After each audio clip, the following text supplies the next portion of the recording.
Good morning, students. Now in this video I will be discussing first about the home assessment which I had given you on based on type 3 and type 2 pattern questions. This is type 3 pattern question.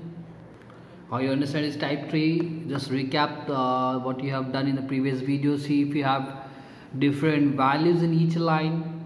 Line number 1, if you see question 1, in line number 1 we have 5, line number 2 we have 5 4, then we have line number 3 5 4 3. So different values are present in each line. So this is type 3. Now for this, how to do, you remember, we'll first start with the class, later on come to making the table. We know in pattern question we need to make table for just a background structure so that we can frame the for loops. So start with the class first.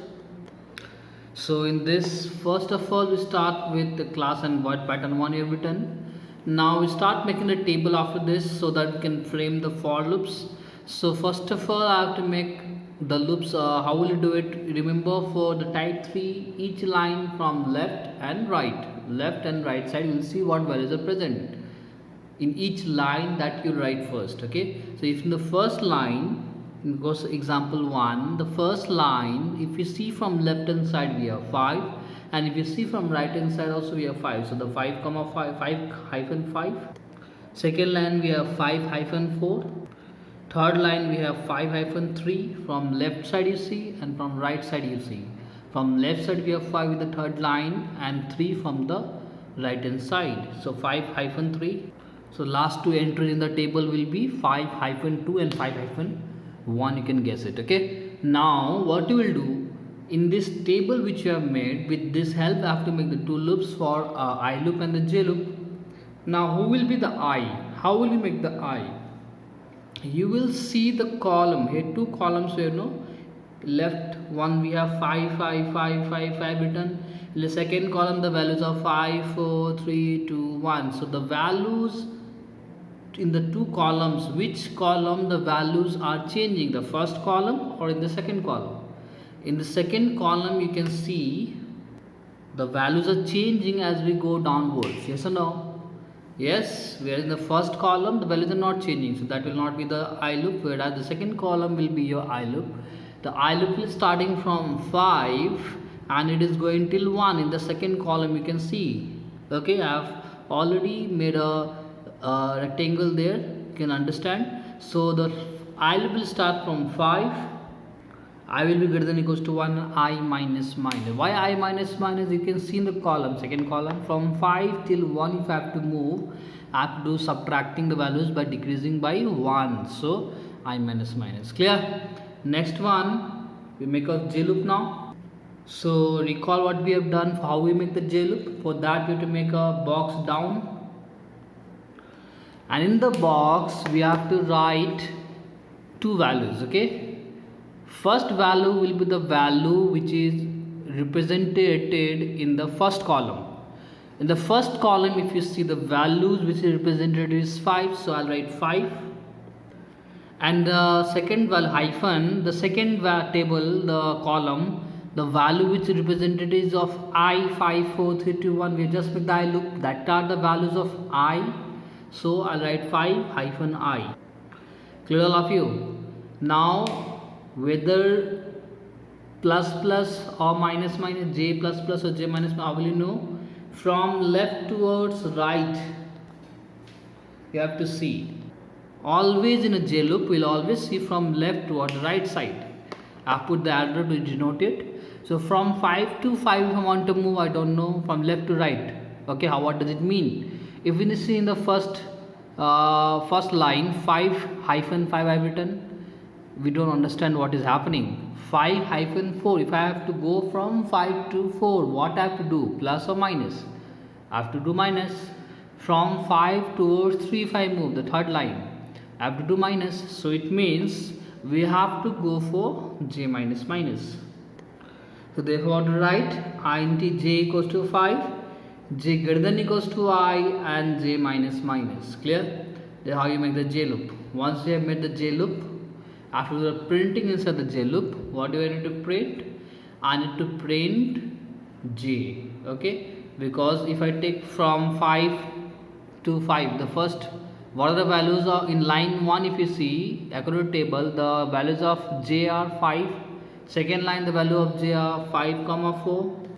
So when you have made the table, you can see you're going to j loop. My first value of first line, the value of your j is 5. Next line we have 5 comma 4, then we have 5 4 3, then we have 5 4 3 2, then we have 5 3 2 1. When I'm doing the last line, you can see 5 hyphen 1 I've written, and we're doing j minus minus. It means j value have to decrease by 1, and the j value is starting from 5. Okay, so 5 till 1 it will go, it will keep on subtracting. The value of j will be 5 4 3 2 1. Clear? So after that, so what I will do in the j loop, we will print the value of j, SOP j. Clear? After SOP ln, close the for loop, close the void pattern 1. Okay, so this is how you do this void pattern 1. Okay, SOP ln for going for the next line. Okay, now we'll see the next void pattern 2 now. Now for the second one, we'll make the table same as we have done for number 1, because it is also type 3 where we each values in type 3 to print j. Okay, remember that.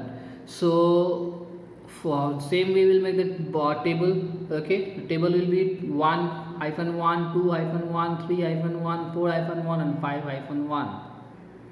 Now from this we know 2 columns we have, first column and the second column. This how you have written this table, you have understood. From left and right side you have to see which values are coming in each line, as we have done for number 1. After that you have to understand which column will represent the I values. We know that there are 2 columns. First column is changing, second column is constant. So the column which is changing will become your I loop. So the left column will become your, first column will become your I loop, will represent the I loop. So I loop will start from 1, it will go till 5, see downwards. So we see the first column, seeing downwards, we see we have to do I plus plus. Okay, so 1 till 5 have to go I plus plus. Now based how we make the j loop, we have to make a table down, box down, and we have to fill the box. The first column is denoting the values of I, and the second column is denoting the value 1. So I hyphen 1. And how to do j plus plus j minus minus, we have to see from left towards right side. So when we see from left towards right side, first value is 1 hyphen 1, we did not understood. Go for the next value, 2 hyphen 1, 2 to 1 have to go minus minus, 3 to 1, 4 to 1. So we have to subtract. So j minus minus. So therefore the j loop is integer j equals to I, j greater than equals to 1, j minus minus. Okay, clear? So we have to print j here, SOP j, and then SOP ln, you have to fill it. Clear all of you? This is how you print void pattern 2. Clear? Understood? So this is how you do this assessment questions. Type 3 questions I have done. About type 1 and type 2 I have already discussed in the previous videos. Okay, now we'll go further about now these are the 3 basic types. Based on this only, the little bit changes will be there if there are spaces or if there are string values, how to solve. Okay, these are the basic 3 types of pattern questions. Okay, now for the next video we'll see the other variation in type 1, type 2 and type 3. If we have type 1 or type 2 or type 3, little variations there can be. Okay, that will be seeing now. Okay, in the next videos. Thank you. See you in the next video.